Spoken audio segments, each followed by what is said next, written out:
असं म्हणतायत की हे फक्त गिरनारमध्येच भेटतं. पण हे काय आहे तुम्हाला माहिती आहे का? मला माहीत नव्हतं, मी पहिल्यांदा बघितलंय. लीला पिस्ता असं म्हणतायत.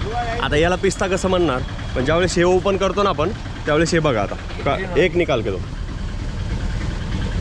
ये मुंह में छाले पड़े होते हैं, एसिडिटी होती है, पथरी होती है, कम हो जाता है. ये गिन्नार का पिस्ता है, ड्राई फ्रूट पिस्ता है. ये 3 महीने तक खराब नहीं होएगा. हे बघा 2-3 लेयर येतात त्याच्यामध्ये एक छोटासा बोर येतो आणि त्याच्यामध्ये असे एक गोड पदार्थ येतो अगदी मलाईसारखा.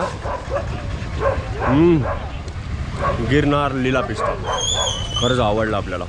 25 रुपयाला एक पीस दिला त्यांनी आणि सांगितलं 1 महिनाभर खराब नाही होणार. 1 महिना ना 3 महिना असंच नेऊन घरी ठेवलं तरी 3 महिने खराब नाही होणार. त्याच्यामध्ये पण घेतलं आहे मी.